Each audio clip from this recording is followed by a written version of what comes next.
देश के सियासी पारे में जब जुबानी हमले तेज होते हैं तो पारा और चढ़ जाता है। मौका कोई भी हो, राजनीतिक दल इसे भुनाने से जरा भी परहेज नहीं करते। अब बात लीजिए चुनावी घोषणा पत्र की। भाजपा का घोषणा पत्र आते ही कांग्रेस ने इसे झांसा पत्र करार दे दिया। ये संकल्प पत्र नहीं है। आज के झांसा पत्र पर भरोसा कैसे करें? फिर एक बार उन्होंने किया झांसा पत्र तैयार। झांसा पत्र तैयार। देश की जनता खारिज करेगी इस बार और झोला उठाकर हो जाओ जाने को तैयार। बात केवल कांग्रेस की ही नहीं है कि कांग्रेस ने ही भाजपा के घोषणा पत्र पर अपने आरोपित प्रतिक्रिया दी हो। हालात कुछ भाजपा में भी ऐसे ही हैं। जब कांग्रेस का घोषणा पत्र जारी हुआ तो केंद्रीय वित्त मंत्री और भाजपा के दिग्गज अरुण जेटली मैदान में आए। उन्होंने कहा कि यह तो झूठ का पुलिंदा है। मैनिफेस्टो में यह कहा गया कि जब वो वायदा करते हैं उसको निभाते हैं, लेकिन जानकारियों के अभाव में जो वायदे किए जाते हैं और ऐसे वायदे जो किए जाते हैं जिनको कभी लागू नहीं किया जा सकता, जो अपने आप में खतरनाक है, तब तो जनता उनको ये अवसर नहीं देगी। इस मैनिफेस्टो में ऐसे एजेंडाज हैं जो देश को तोड़ने का काम करते हैं। भाजपा और कांग्रेस द्वारा इस तरह की प्रतिक्रिया पहली बार सामने नहीं आई है, लेकिन यहां सवाल यह उठता है कि क्या राजनीतिक दल मतदाताओं के बीच झांसे और झूठ के दावे और वादे कर रहे हैं? तभी कई बार मतदाता इस तरह की प्रतिक्रिया देते हैं कि एक ओर ऐसा है और दूसरी ओर वैसा है। वोट डालना हमारी मजबूरी है। चुनाव मुद्दों पर होने चाहिए और राजनीतिक दल कमी भी उन बिंदुओं के आधार पर निकाले जिससे जनता के बीच पॉलिटिकल पार्टीज की जवाबदेही बढ़े, न कि छींटाकशी पर जोर दे। भारत की राजनीति और लोकतंत्र के पर्व आम चुनाव की चर्चा न केवल भारत में बल्कि दुनिया के मुल्कों में हुआ करती थी, लेकिन अब बयानबाजी का स्तर लो बेल्ट जा रहा है, जो अच्छा नहीं है। इसे सुधारा जाना चाहिए। ब्यूरो रिपोर्ट, जन टीवी न्यूज।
स्वागत आपका। मैं हूं योगेंद्र, आप देख रहे हैं खास खबर और बात करेंगे हम खास खबर में।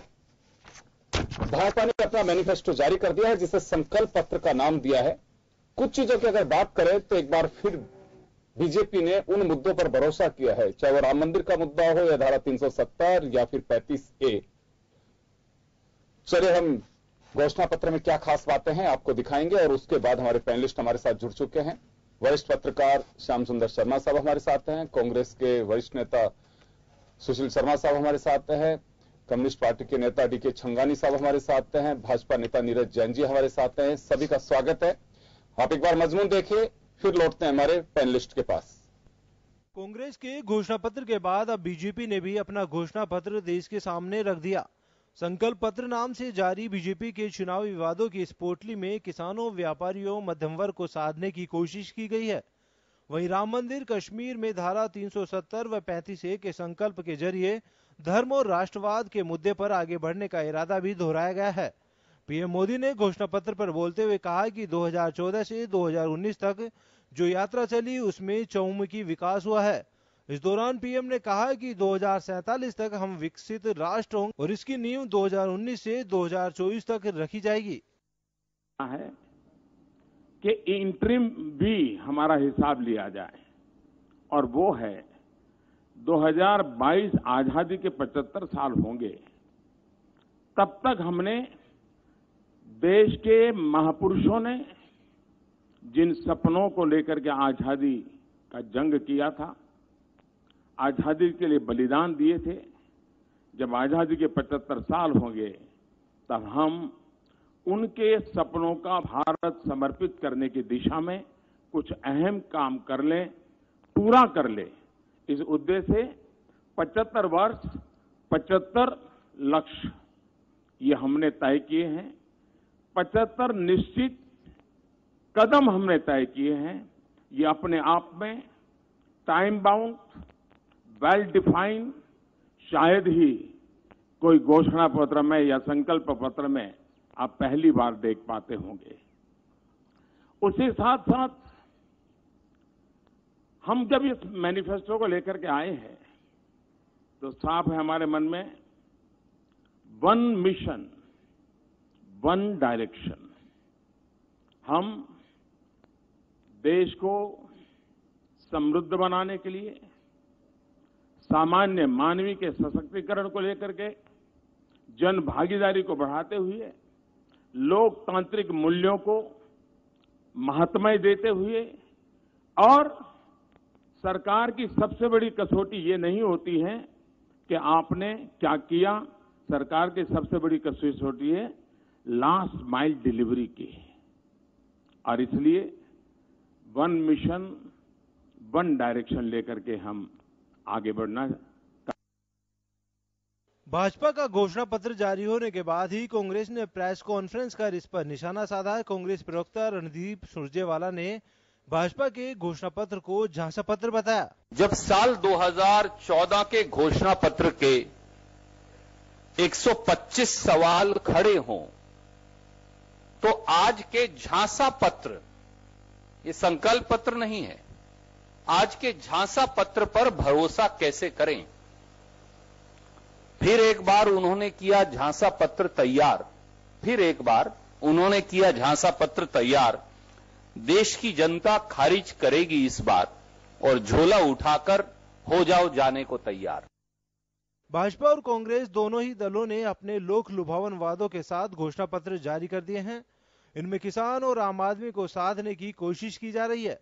दोनों ही दल एक दूसरे के वायदा पत्र को झूठ पत्र साबित करने पर तुले हैं, लेकिन सवाल यह है कि चुनाव के समय जारी किए जाने वाले घोषणा पत्र क्या वाकई में जीतने के बाद भी इन राजनीतिक दल और राजनेताओं को याद रहते हैं।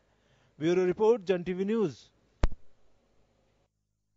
तो चले, आपने देखा प्रधानमंत्री नरेंद्र मोदी इस मौके पर उन्होंने कहा कि बीजेपी का जो मूल मंत्र है वो है राष्ट्रवाद हमारी प्रेरणा, अंत्योदय हमारा दर्शन और सुशासन हमारा मंत्र। और कांग्रेस ने वादा किया था कि हम निभाएंगे। वो उनका घोषणा पत्र का जो एक टैग लाइन है वो है। क्या खास है आपने सुना कुछ, मैं आपको स्लाइड्स के जरिए दिखाऊंगा। इस वक्त श्याम जी हमारे साथ में जुड़े हैं। श्याम जी, इस मैनिफेस्टो को, संकल्प पत्र जिसे नाम दिया गया है, आप किस तरह से देखते हैं? देखिए योगेंद्र जी, अभी बीजेपी ने बड़ा चालाकी से अपना संकल्प पत्र जारी करने के लिए कहा है कि हम 2022 में ही हिसाब देने के लिए तैयार रहेंगे। इसमें 75 इन्होंने संकल्प लिया। 2022 का समझ में नहीं आया क्यों कह रहे हैं कि देश का 75 साल हो जाएंगे और 75वीं आज़ादी की जब हम बनाएंगे तो उस वक्त हम बताएंगे कि हमने क्या किया। हमने जो किया है तो लोगों की अपेक्षाएं बढ़ी है, उस कारण से हमको बहुत लोग कहने लगे कि अब ये भी होना चाहिए, वो भी होना चाहिए, ये भी होना चाहिए। उनके राष्ट्रीय अध्यक्ष जिस प्रकार से अमित शाह कह रहे थे। अब देखिएगा, घोषणा पत्र को बनाने की जिम्मेदारी गृह मंत्री राजनाथ सिंह जी को दी थी। उन्होंने कहा कि हमने 6 करोड़ लोगों से संपर्क किया, 300 रथ पूरे देश में भेजे, 7,700 सुझाव आए, उसके बाद 4,000 लोगों की मन की बात सुनी, 100 लोगों से विभिन्न क्षेत्रों में जाके संवाद किए। तो हमारा संकल्प पत्र पूरे देश में क्या जरूरत है, जैसे कांग्रेस करी थी कि हमने पूरे देश से पूछ करके उन्होंने अपना जन घोषणा पत्र बनाया। तो इन्होंने कहा कि हमने भी पूरे देश में घूम कर करके अपना घोषणा पत्र जैसे संकल्प पत्र बनाया है। वही आपने कहा कि प्रधानमंत्री जी ने कहा कि हम 3 चीजों को लेकर चल रहे हैं। सबसे पहले राष्ट्रवाद हमारी प्रेरणा है, दूसरा कहते हैं अंत्योदय जो कि नीचे व्यक्ति है वो हमारा दर्शन है, और सुशासन हमारा मंत्र है। अब बार बार जब मैं आज भी सुन रहा था कि जनता सपने देखती है, हम उसको पूरा करने की बात कहते हैं, एक मिशन एक डायरेक्शन से आगे बढ़ेंगे, भाषा हमारी, भाषा शिक्षा जीवन शैली में विविधता है, उसके बाद सबका समायोजन करके विकास की बात कह रहे हैं। अब ये फिर वापस वही वाली बात आ गई कि राम मंदिर को हम बनाएंगे, कानून सम्मत बनाएंगे, लेकिन जब कह रहे थे अब हम अध्यादेश यहाँ 3 तलाक के लिए अध्यादेश ला सकते हैं, राम मंदिर के लिए अध्यादेश नहीं ला सकते, क्योंकि उनको पता है कि अब अगर मुद्दे को जीवित रखना बहुत जरूरी है। इसको बन जाएगा तो फिर उसके बाद सब तो क्या लग रहा है आपको कि इसका सोल्यूशन की बजाय मुद्दे को बनाए रखना चाहती है बीजेपी? बिल्कुल, क्योंकि चाहते तो अध्यादेश ला सकते थे। अगर केवल अध्यादेश लाना किस पे, जमीन को लेकर तो लाना है, बाकी तो सारी चीज क्लियर है। टाइटल को लेकर के तो विवाद है, टाइटल को लेकर के अब उन्होंने सुप्रीम कोर्ट ने जब 5 लोगों के अगर आपको कहा कि 3 लोग बात करके संमत करेंगे तो आपने असहमति जता दी कि अब ये तो जो आपके जो थे वो नहीं चाहते थे। ऐसी स्थिति में मैं वापस लौटूंगा आपके पास में। सुशील शर्मा जी हमारे पास में है। सुशील जी, मैनिफेस्टो आपका हो, चाहे बीजेपी का हो, चाहे दूसरे दलों का हो, जनता भरोसा कैसे करे इस पे? निश्चित रूप से योगेंद्र जी, आपने बहुत अच्छा सवाल किया है कि जनता इन पे कैसे भरोसा करे। नहीं, सभी पार्टियों पे, इनकी बात नहीं कर रहा हूं मैं, मैनिफेस्टो किसी भी पार्टी का हो। मैं यही कह रहा हूं कि जनता इन पे भरोसा कैसे करे। और आपने देखा कि जो भरोसा करने का जहां तक सवाल आता है तो आदमी का चरित्र देखा जाता है, उसका पिछले कामों को देखा जाता है कि उसने पहले क्या किया, क्या नहीं किया और आगे वो क्या करेगा, उसके पिछले इतिहास से अगला पता चल जाता है।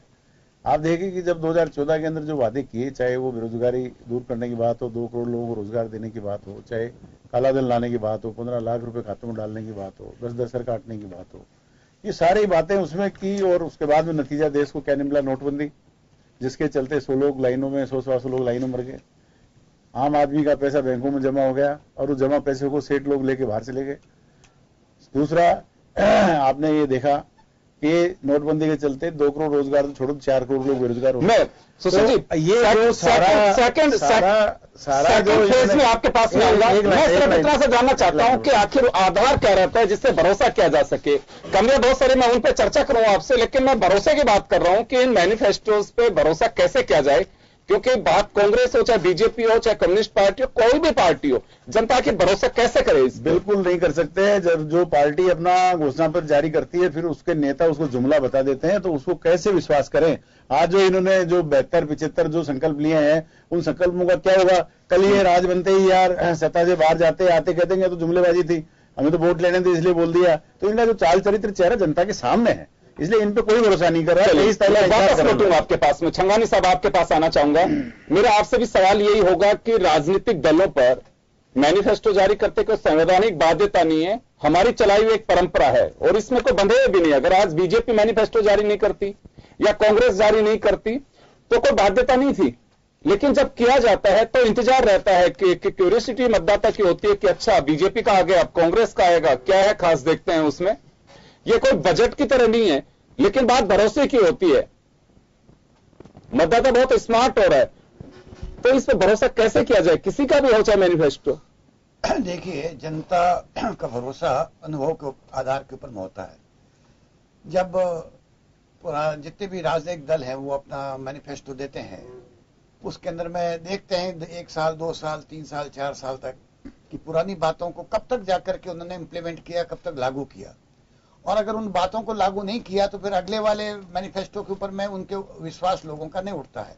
इसलिए मैनिफेस्टो के ऊपर में सबसे पहला जो आपने कहा वो आधार, वो लोगों को अनुभव होता है। और हमने पिछले दिनों में देखा कि भारतीय जनता पार्टी ने जो जो बातें हमारे लोगों के सामने रखी, उन तमाम बातों को लागू करने के अंदर में कोताही बरती है, वो उसको पूरी तरह से सफलतापूर्वक लागू नहीं कर पाए। और अब की बार का जो मैनिफेस्टो है वो मैं समझता हूँ कि रिपीटेशन, पुरानी बातों का रिपीटेशन है, और उसके अंदर में ऐसी कोई भी नई बात नहीं है जिसको कि लोगों के बीच में जाकर के प्रचारित किया जा सके। चलिए, मैं आऊंगा आपके पास में। नीरज जी हमारे साथ में। नीरज जी, बीजेपी ने अपना मैनिफेस्टो जारी किया, कुछ चीजों को दोहराया गया है, और दोहराया पहली बार नहीं है। वर्षों से जो बीजेपी का टैगलाइन में या फिर कहें कि बीजेपी की आइडियोलॉजी जिससे चर्चाओं में रही है, वो एक बार फिर दोहराया गया है। लेकिन ये भी एक सवाल उठ रहा है कि पूरे 5 साल उस पर चर्चा नहीं की गई। देखिए योगेंद्र जी, ये घोषणा पत्र नहीं, संकल्प पत्र है। हमने संकल्प किया कुछ काम को पूरा करने का। भारतीय जनता पार्टी ने नरेंद्र मोदी जी के नेतृत्व में संकल्प किया, उन कामों को पूरा करने के प्रयास लगातार जारी है, उन कामों को किया जा रहा है। और उसी के अंतर्गत हमने उन विजन डॉक्यूमेंट की तरह इसको काम में लिया कि हमने जो तय किया वो कब तक हम पूरा करेंगे, उसका टाइम लिमिट पूरी की। कम से कम हमने, हमारे मित्र जैसे मेरे बड़े भाई है सुशील जी, उन्होंने कहा, या संगानी जी ने कहा कि जनता जो है देखती है, अनुभव लेती है, पिछला क्या किया, कैसे किया और कैसे नहीं किया। हम ये कह रहे हैं कि हमने समय दिया कि 2019 में इसको पूरा करेंगे या 2022 में उसको पूरा करेंगे, उसको पूरा करने का प्रयास कर रहे हैं। केवल मात्र ये कह रहे हैं ना कि इनका घोषणा पत्र, इनके घोषणा पत्र में इन्होंने कहा गरीबी हटाएंगे। 100 साल से गरीबी हटाई रहेंगे। 120 साल 1920 के अंदर 100 साल पहले एक वंशवादी परिवार का व्यक्ति राष्ट्रीय अध्यक्ष बना था, से लेकर आज तक 100 साल में वही परिवार उस पार्टी को चला रहा है। प्रधानमंत्री उन्हीं से होंगे, राष्ट्रीय अध्यक्ष उनसे होंगे, और 100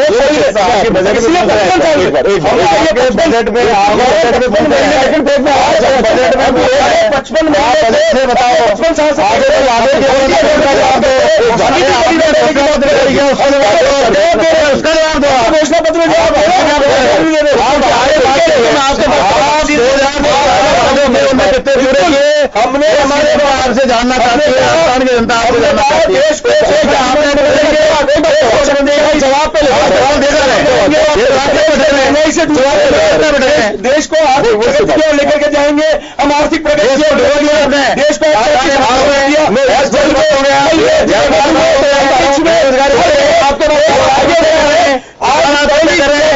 आपके देश को बर्बाद करके छोड़ दिया। अरे भारतीय जनता पार्टी ने देखिए सरकार पिछले साल में घोटाले हुए एक की जांच कर रहे हैं। बिल्कुल सबसे बड़ा कांग्रेस है। नीरज जी, सुशील के घोटालों की लिस्ट होती है, हर साल बनाइए। नीरज जी प्लीज, आप एक सेकंड वंशवादी भ्रष्टाचार, सुशील जी, मैं एक निवेदन करना चाहूंगा दोनों से ही, अपने अपनी बात कहिए, समय हमारे पास में है। अगर एक दूसरे के बीच में ऐसे इंटरप्ट करेंगे तो कोई अपनी बात नहीं कह पाएगा। ये बोलेंगे, आप बोलेंगे, आप बोलेंगे, जब ये बोलेंगे तो मुझे लगता है कि मुद्दे से भटक जाएंगे। हमारा उद्देश्य है कि अपनी बात आप कहिए। मैं एक छोटे से ब्रेक के लिए रुक रहा हूं, ब्रेक के बाद वापस लौट रहा हूं।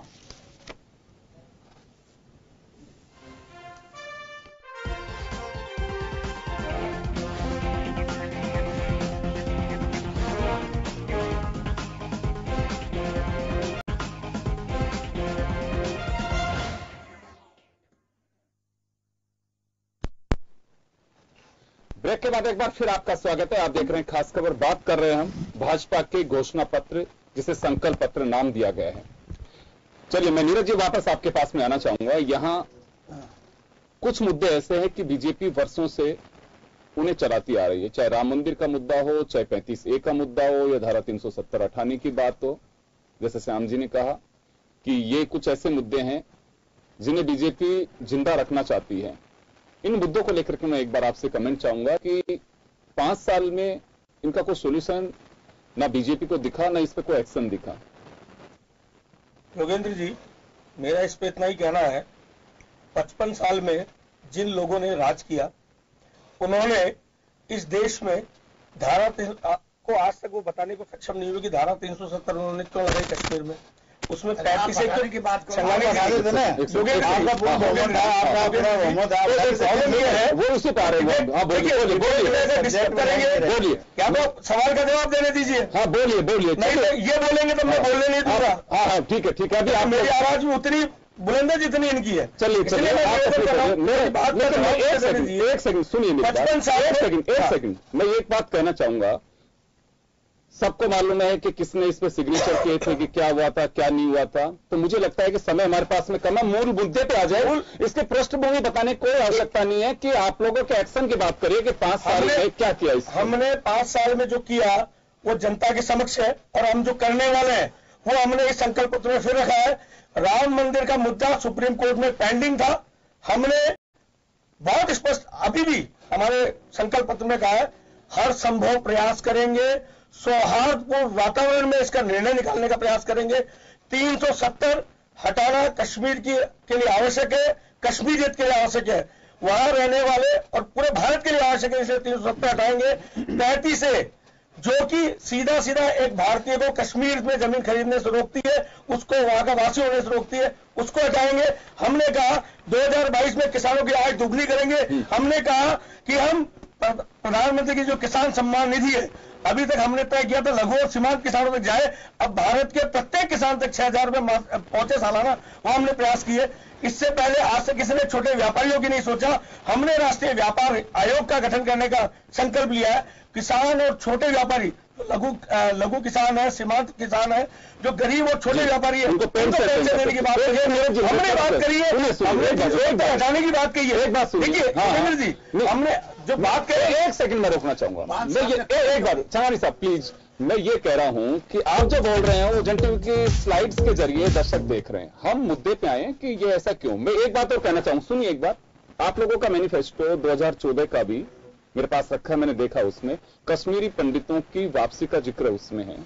मैं सिर्फ आपसे ये इतना सा जानना चाह रहा हूं कि 5 साल में, क्योंकि मैंने जैसे आपका घोषणा पत्र हो चाहे कांग्रेस का हो, जनता भरोसा कैसे करे, क्योंकि कुछ एक्शन तो हो। 5 साल आई थिंक कोई कम नहीं होते हैं किसी भी काम के लिए।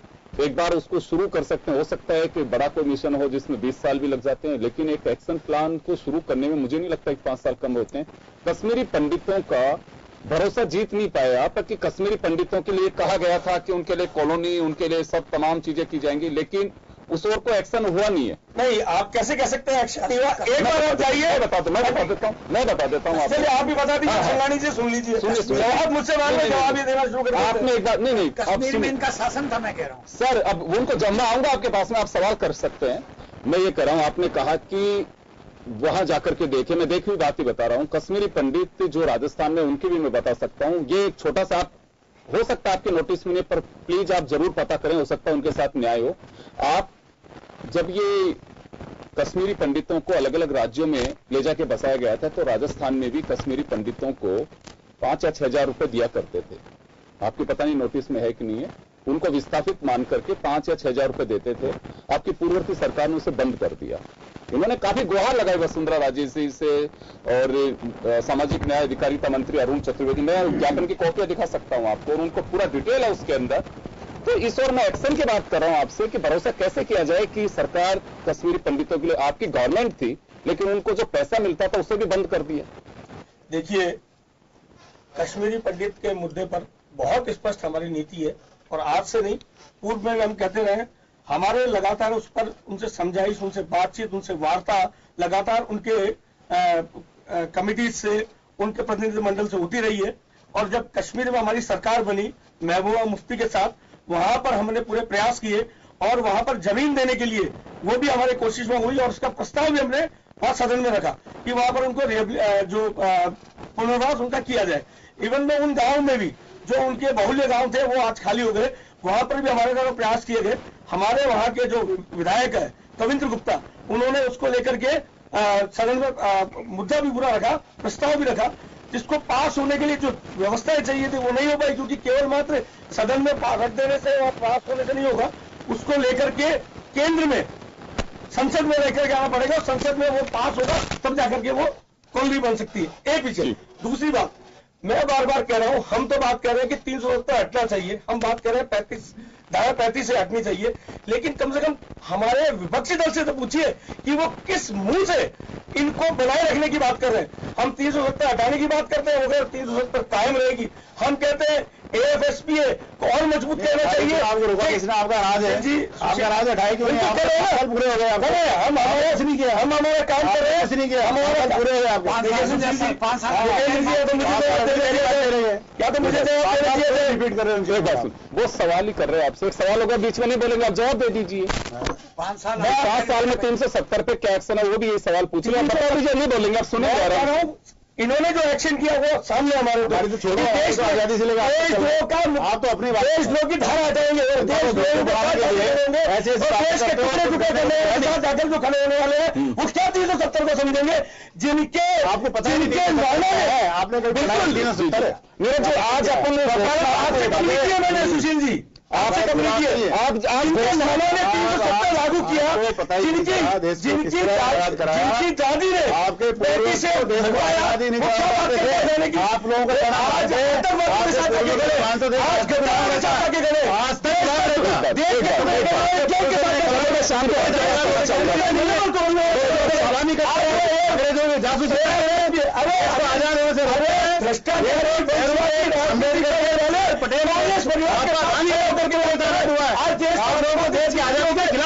आज हमने बात करने का अधिकार ही नहीं है।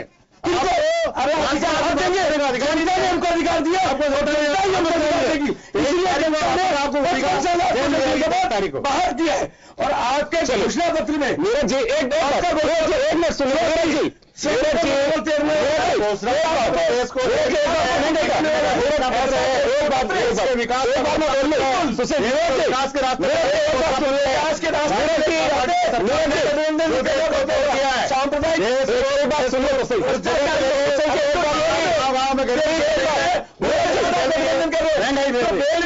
वो क्या देश के बारे करेंगे, मैं जानना चाह रहा हूँ।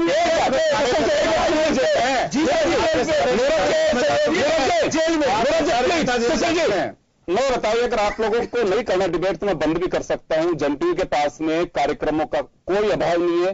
मैं आपसे विशेष रूप से रिक्वेस्ट करना चाहूंगा कि आप घोषणा पत्र बीजेपी की चर्चा करिए, आप प्लेटफॉर्म मत बताइए, क्योंकि हमेशा ये तो 1980 में जब बीजेपी बनी थी तब से आई थिंक मुझे नहीं लगता कि कोई नई बात है इसमें।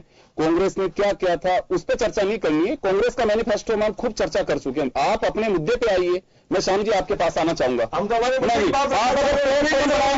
नहीं कमाल कर रहे हैं, डिस्टर्ब कर रहे हैं। आप एक बात सुनिए, मुझसे एक बात सुनिए, आपके घोषणा पत्र पे मैं जवाब मांग रहा हूं आपसे कश्मीरी पंडितों की। आप कह रहे हो कि नाना से पूछिए, उससे पूछिए, ये प्रश्न नहीं आप क्यों बना रहे हैं?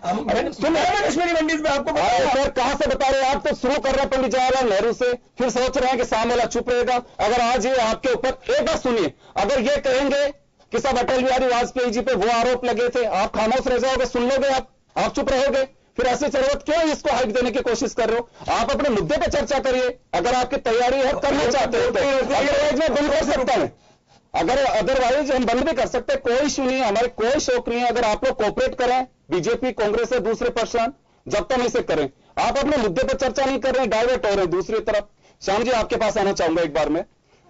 बात भरोसे की है, आपसे भी मैं जानना चाहूंगा कि किसी का भी मैनिफेस्टो हो, अगर जैसे आपने कहा कि कुछ चीजें रिपीट है और ये बिल्कुल है भी, इसमें कोई बात भी नहीं है, इन पे एक बार फिर बीजेपी दाव खेल रही है धारा 370, 35 से और राम मंदिर पे।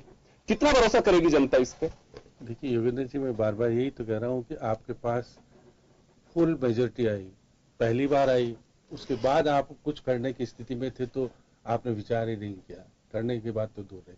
आपने उस पार्टी के साथ जम्मू कश्मीर में सरकार बनाई जो कि आपके विपरीत है, बिल्कुल विपरीत थी। 3.5 साल तक साथ में आपने काम किया। उस वक्त आपने एक बार भी नहीं कहा हम 370 हटाएंगे। आपने चर्चा नहीं की विधानसभा में। आपने चर्चा में भाग लिया था क्या? मेरी बात सुनिए यार, अखबारों में आती है, सारी बात आती है, आप सुनिए, आप बता दीजिए मुझे इस तारीख के खिलाफ उठाया लोगों ने, कोई नहीं उठाया गया वहां पर। आप सरकार में शामिल थे, आप तो वहां पर सब कुछ निर्णय कराने की स्थिति में थे। उस वक्त आप बोले नहीं। आप कश्मीरी पंडितों की बात करते हो, वहां बोले क्या? आप नहीं बोले। देश की संसद में बोले क्या? आप नहीं बोले। आपको नहीं कहना चाहिए था। अब आप कह रहे हो 370 हटाएंगे, 35 को करेंगे। आप वापस कह रहे हो कि 2022 तक हमारा विश्वास कीजिएगा, क्योंकि हमको सत्ता में आने के लिए आपने 75 संकल्प लिए। उन्होंने कहा कि हमारा संकल्प सत्ता में आने के लिए दोबारा से। आप कह रहे हैं खुद। अब आप कह रहे हो कि किसान और मजदूर और व्यापारी जो 60 साल की उम्र पूरी कर लेकर, राजस्थान में तो अशोक गहलोत ने पहले कर दी ना। आपने उसका विरोध कर रहे थे कि पेंशन क्यों दे रहे हो। आप वहां पे पेंशन अब केंद्र में जाके देने की बात हो रही है। व्यापारी को अशोक गहलोत ने कब पेंशन किया? व्यापारी की नहीं कह रहा हूँ, किसानों को दे दी है राजस्थान में। 60 साल की उम्र पूरी करेगा, आप देखने का उसमें आप 58 साल के ऊपर सारी सबको पेंशन है सर। आपको दे नहीं, उसमें किसान की वाली बात शायद नहीं, किसान वाली। आप देखिएगा क्रेडिट, किसान के क्रेडिट कार्ड पर 1 लाख तक का 5 साल तक का ऋण देंगे। ये अच्छी बात है, कोई बात नहीं, आप दीजिएगा। किसान ब्याज पहले से ही है। और हम 1 लाख रुपए का नहीं है, 1 लाख रुपए है। हम 4% पे दे रहे हैं और बाकी का ब्याज सरकार भरपाई करती है। ये अपने राजस्थान में व्यवस्था वसुंधरा थी जब भी थी। लेकिन आप देखिएगा नक्सलवाद को 5 साल में समाप्त करेंगे। अभी आपने क्या किया ये नहीं बताना चाह रहे हो। समान नागरिकता वाली बात कह रहे हो। पहले अब 5 साल में जब शासन में रह लिए तो आपने उस पर ज्यादा विचार विमर्श किया। आतंकवाद पर 0 टॉलरेंस, तो वो तो सभी करेंगे। आतंकवाद कोई पनपाना नहीं चाहता। आतंकवाद देश में रहे नहीं रहे वही सभी चाहते। किसान कल्याण निधि आपने बनाने की बात कही है।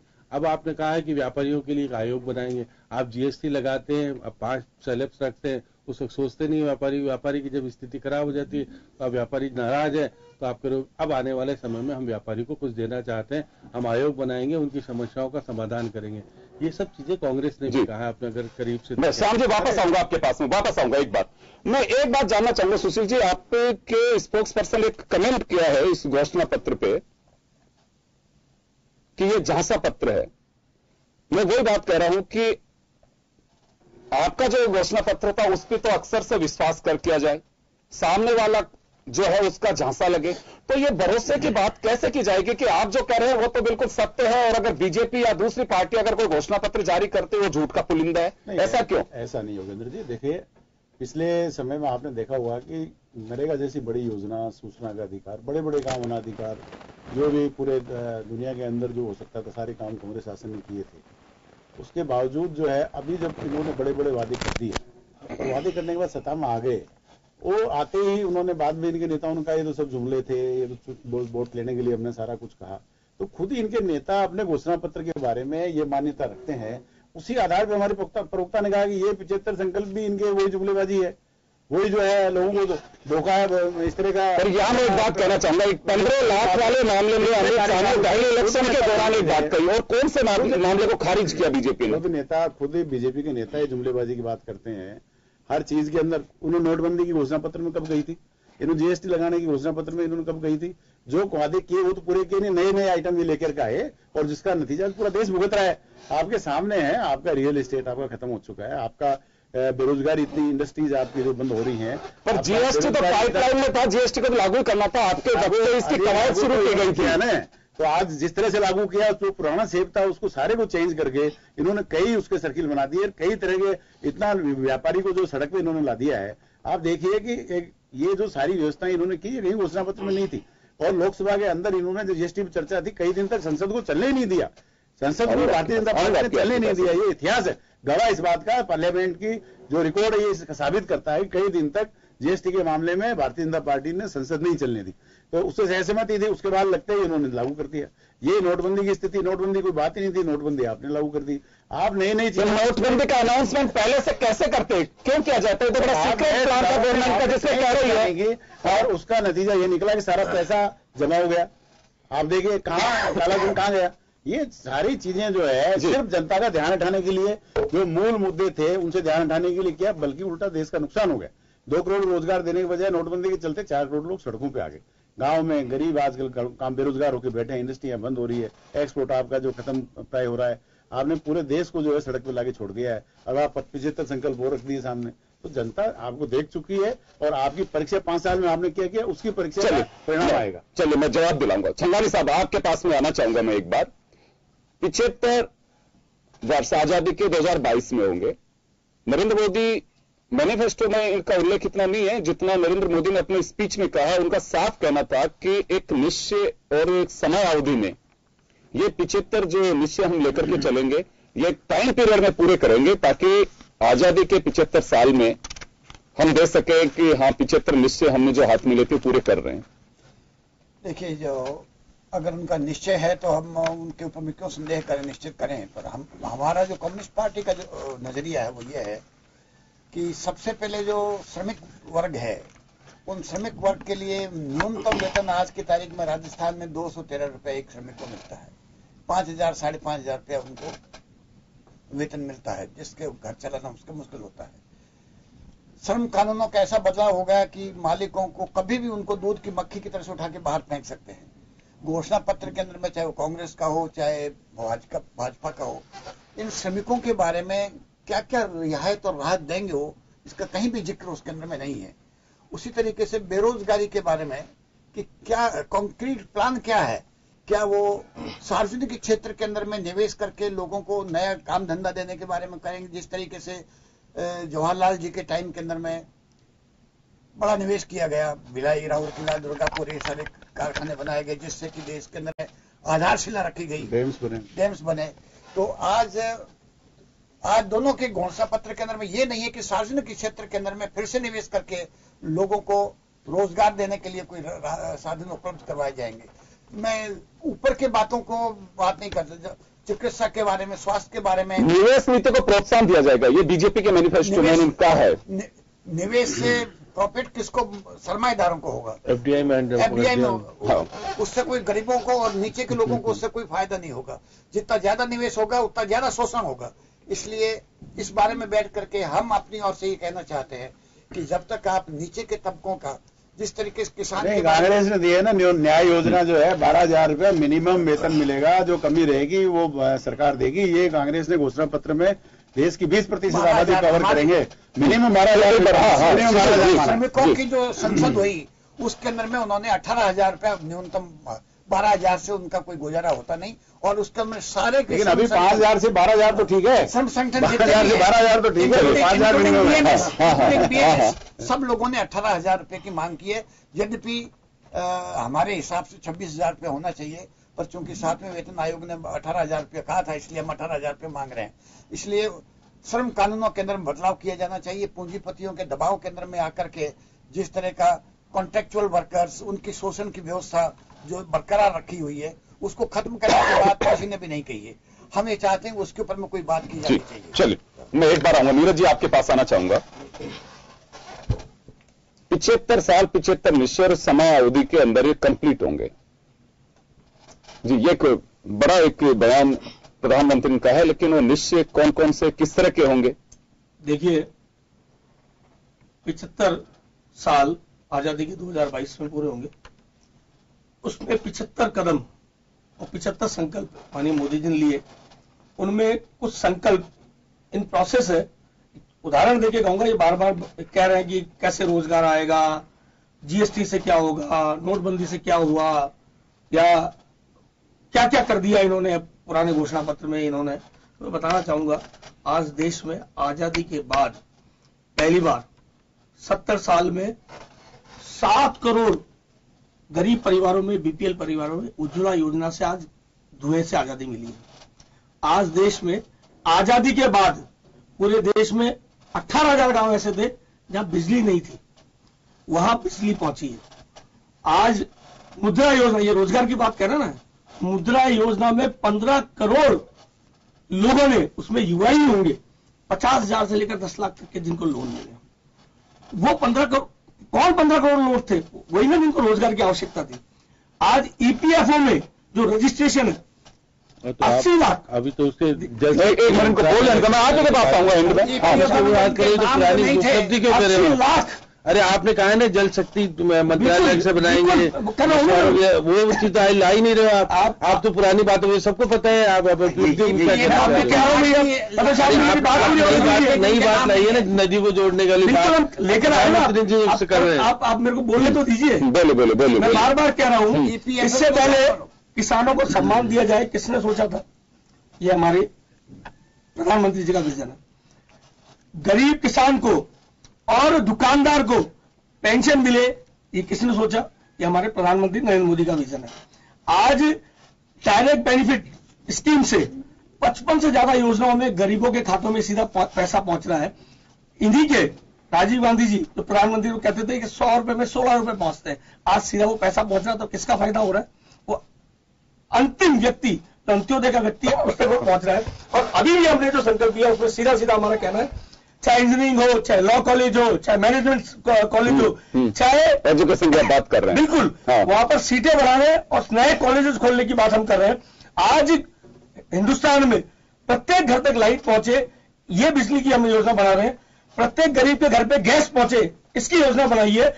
आज 8 करोड़ टॉयलेट्स हमने बनाए हैं और जिन घरों में अभी भी ओटीएफ नहीं हुआ उनको करने का प्रयास कर रहे हैं। और जिस प्रकार स्वच्छता को एक मिशन के रूप में इस देश ने लिया, वैसे ही पेयजल के मुद्दे पर प्रधानमंत्री जी ने कहा कि जल शक्ति मंत्रालय अलग बनाएंगे, क्योंकि पेयजल आने वाले स्कूल बंद कर दिए, कितने मास्टरों के पद खत्म कर दिए। जिस जगह स्कूल में वहां मास्टर और स्कूल बंद हुआ, उस पर प्रश्न उठा रहे हैं। आज नोटबंदी की बात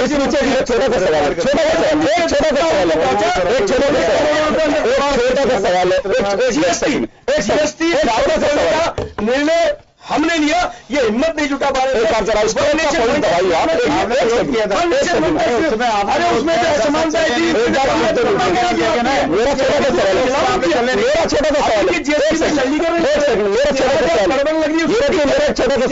आपने कहा कि एक सुनिए, आपने कहा कि खातों की बात आप लगातार कर रहे हैं, हर स्पोक्स पर्सन ये बात कहता है। जनधन योजना के तहत आप जिन खातों की बात कर रहे हैं, उन खातों की ग्राउंड रियलिटी के बारे में आप जरूर एक बार विचार करिएगा, चर्चा करना लोगों से। सिलेंडर कितनी बार कर रहे हैं? नहीं, उज्ज्वला देखिए, ये तो थोड़ी सी काबिलियत लोगों में होनी चाहिए खुद में भी। मैं तो जनधन योजना की बात कर रहा हूँ। जनधन योजना में 25 साल में 30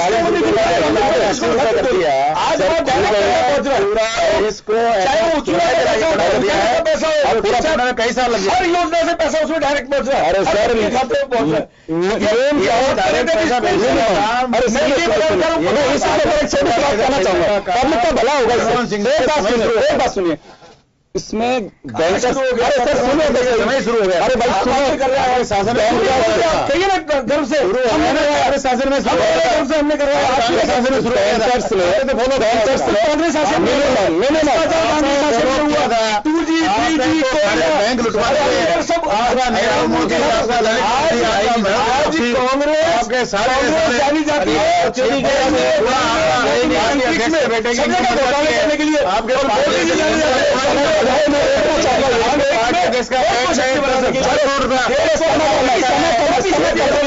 जानती है आर्थिक रूप से मजबूत है। आज महंगाई की दर सबसे कम है। तारीख को पेट्रोल डीजल के क्या भाव आपने